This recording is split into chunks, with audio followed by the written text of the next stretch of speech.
रोज 3 बजे, प्रातःकाल 3 बजे, ठीक 3 बजे पंचगंगा घाट पर श्री गंगा जी में गोता लगा लेते थे रैदास जी। कीर्तन करते हुए जाते, कीर्तन करते हुए आते, और जूती गांठ करके अपनी गुजर बसर करते, एकदम सामान्य तरीके से। एक दिन गंगा जी की रज में उनको गोल मटोल एक पत्थर मिल गया, शिला मिल गई। उन्होंने सोचा यही भगवान है मेरे, कण कण में तो भगवान है ही है।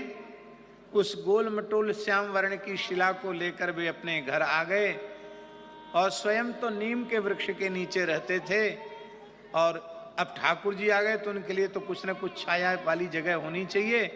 एक झोपड़ी बना दी, उसी में अपने ठाकुर जी को पधरा दिया, सेवा करने लगे। लोगों में चर्चा का विषय छिड़ गया, अरे महाराज चर्मकार होकर तिलक लगाता है तो भगवान की पूजा भी करने लग गया। और इतना विरोध शुरू हो गया रैदास जी की पूजा का कि काशी नरेश के कान भरे गए। काशी नरेश से कहा गया, महाराज काशी में अधर्म हो रहा है, रैदास चर्मकार कुल में उत्पन्न हुआ है, वो भगवान की पूजा करता है।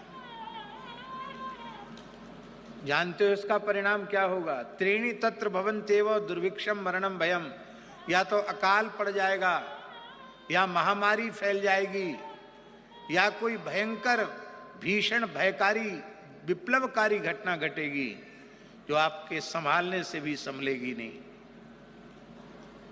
राजा भी घबरा गया। बहुत ध्यान से सुने, हम प्राप्ता का स्वरूप बता रहे हैं। जीव भले ही वो चाहे जितने निम्न कुल में पैदा हुआ हो, यदि साधन में लगा है तो भगवत प्राप्ति होनी है, अवश्य होनी है। राजा ने दरबार में बुलाया, बोले भाई हमने सुना है कि तुम भगवान की पूजा करते हो।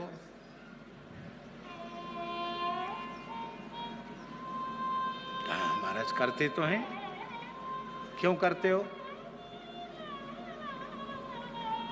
हम रोज गंगा नहाने जाते थे, एक दिन हमको एक गंगा जी में दे दिए, गंगा जी में मिल गए, ले आए, अब फूल चंदन चढ़ा देते हैं। प्रभु जी तुम चंदन हम पानी।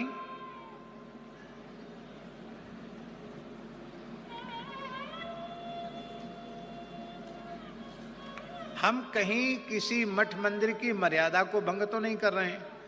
हम भगवान के हैं और भगवान हमारे हैं, तो हमें कण कण में भगवान हैं। हमने किसी शिला में भगवान को स्वीकार कर लिया और वहां हम सेवा करते हैं, तो इसमें आप लोगों को इतनी परेशानी नहीं होनी चाहिए। ब्राह्मणों का नहीं नहीं बिल्कुल नहीं, तुम नहीं कर सकते पूजा, तुम्हारे इस जाति में जन्म हुआ है, तुम पूजा के अधिकारी नहीं हो। ये सब भगवान की लीला है, इसमें रैदास जी कारण नहीं है। भगवान रैदास जी की महिमा को उजागर करना चाहते हैं। राजा ने फैसला दिया, काशी नरेश ने, ये ठाकुर जी रख देते हैं रैदास जी के सिंहासन पर, और पहले मौका मिलेगा ब्राह्मणों को वेद मंत्र पाठ करके ब्राह्मण बुलावें, जिसके बुलाने से ठाकुर जी चल के आ जाएं उसको पूजा का अधिकार है, और जिसके बुलाने से नहीं आवे उसको पूजा का अधिकार नहीं है।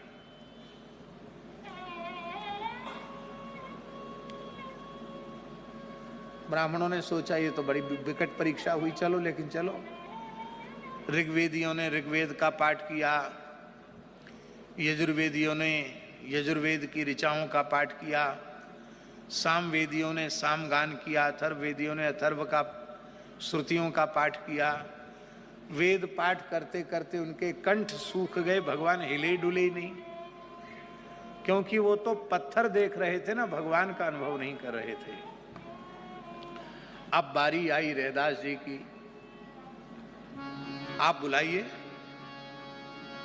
ब्राह्मण सोचते थे कि इनके बुलाने से भी नहीं, हमारे बुलाने से नहीं आए तो इनके बुलाने से कैसे आ जाएंगे।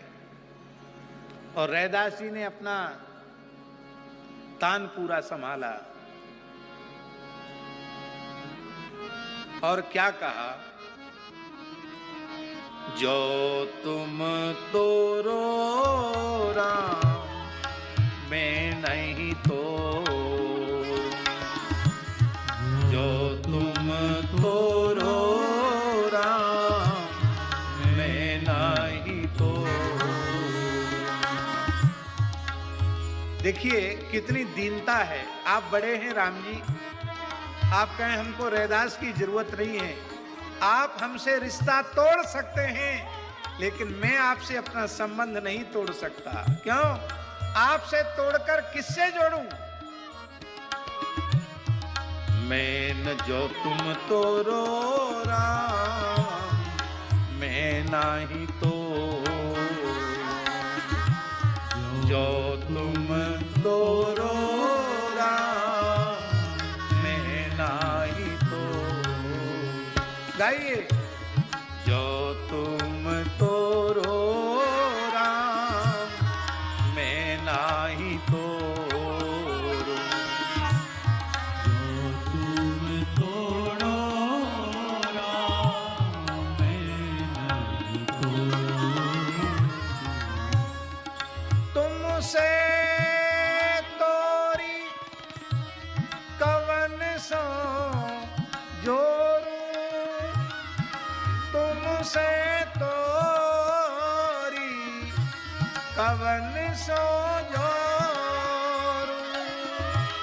तुमसे तोड़ी कवन सो जोड़ू, तुमसे तोड़ी कवन सो जोड़ू, जो तुम तोरो राम मैं नाही तो, जो तुम तोरो राम मैं नाही तो। तीरथ बरत न करूं अंदेशा, केवल चरण कमल को भरोसा, तीरथ बरत न करूं अंदेशा, केवल चरण को भरोसा। मैं कोई तीर्थ भी नहीं किया है, मैंने कोई व्रत उपवास तपस्या भी नहीं की है, मैंने कोई दान पुण्य भी नहीं किया है। हे प्रभु, मेरे पास कोई साधन का बल नहीं है, मेरे पास तो केवल आपके चरण कमलों की भक्ति का बल है। जो तुम तो रो राम मैं नाही तो, जो तुम तोड़ो राम मैं नहीं तो, जो तुम तोड़ो राम मैं नहीं तो। रो रहे हैं, गा रहे हैं रैदास जी। और महाराज जी अंत में तो रैदास जी ने कहा, बड़ी प्यारी पंक्ति है रैदास जी की। वो कहते हैं, पतित पावन नाम आज सांच कीजिए, विलंब छाड़ी आइए कि तो बुलाय लीजिए। हे प्रभु, वैकुंठ गोलोक साकेत में पतित पावन नाम सत्य नहीं हो सकता, ये तो आपका धरती पर अवतार लेने पर ही नाम सत्य होता है। आज रैदास जैसा पतित आपके सामने है, इसको अपनी छाती से लगाकर अपना पतित पावन नाम सत्य कर दीजिए। और यदि आपको आने में शर्म संकोच लगता है तो इशारा कीजिए, मैं उछलकर आपकी गोद में आ जाऊं, मैं आपके बिना जी नहीं सकता। और महाराज जी, भक्ति काल की वह एक अनुपम घटना है। काशी के बड़े बड़े वैदिक विद्वानों के बीच में ठाकुर जी का सिंहासन स्वयं चलकर आया और ठाकुर जी रैदास जी की छाती से लग गए। महाराज ब्राह्मण भी नतमस्तक हो गए और राजा भी चरणों में नतमस्तक हो गया। रैदास जी आप सच्चे संत हैं।